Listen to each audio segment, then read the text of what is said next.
কিয়ামতের মাঠে কোনো নবী সুপারিশ করতে পারবেন না। কিসের সুপারিশ জানেন? 50,000 বছর মানুষ দাঁড়ায় থাকবে, দাঁড়ায় থাকবে, দাঁড়ায় থাকবে, বিচার শুরু হচ্ছে না। আল্লাহ পাক এত নারাজ সেদিন, বিচারটা শুরু করার কথা কেউ বলতেই পারবেন আল্লাহকে। আল্লাহ বিচারটা অন্তত শুরু করেন, আল্লাহ বিচারটা অন্তত শুরু করেন।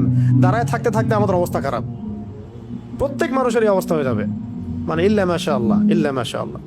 তখন প্রত্যেক নবী রিফিউজ করবেন, আমি পারবো না, আমি পারবো না, আমি পারবো না। আদম আলাইহিস সালাম বলবেন না আমি না, নূহের কাছে যাও। নূহ আলাইহিস সালাম বলবেন না আমি না, ইব্রাহিম আলাইহিস সালামের কাছে যাও। এভাবে একে একে একে একে করতে করতে রাসূল সাল্লাল্লাহু আলাইহি ওয়াসাল্লাম পর্যন্ত আসবেন যখন, তিনি বলবেন যে আমি সুপারিশ করবো ইনশাআল্লাহ, আজকের এই সুপারিশ আমার জন্যে। তাও মানুষ দেখবে যে রাসূল সাল্লাল্লাহু আলাইহি ওয়াসাল্লামকে সুপারিশ করানোর জন্যে বোরাক নিয়ে আসা হচ্ছে উপর থেকে, আসমান থেকে।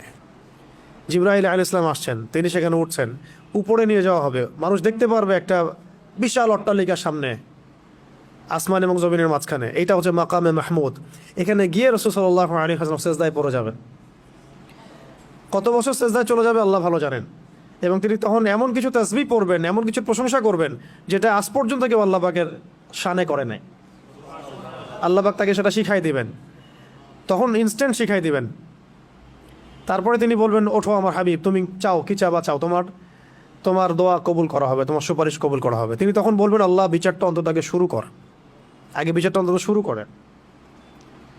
তো আমরা আসলে সত্যি কথা বলতে আমরা চিনতেই পারি নাই যে আমরা কার উম্মাহ।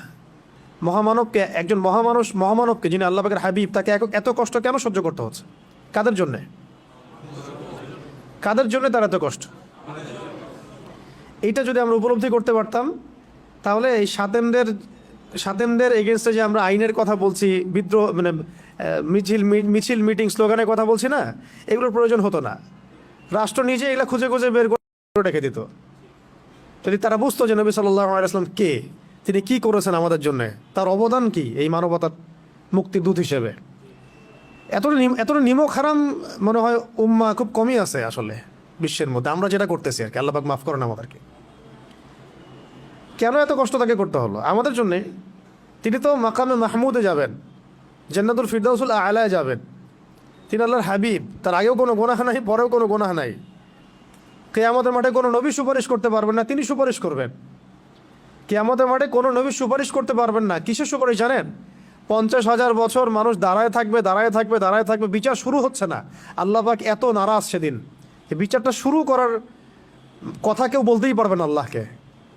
আল্লাহ বিচারটা অন্তত শুরু করেন, আল্লাহ বিচারটা অন্তত শুরু করেন। দাঁড়ায় থাকতে থাকতে আমাদের অবস্থা খারাপ, প্রত্যেক মানুষেরই অবস্থা হয়ে যাবে। মানে ইল্লা মাশা আল্লাহ, ইল্লা মাশা আল্লাহ। তখন প্রত্যেক নবী রিফিউজ করবেন, আমি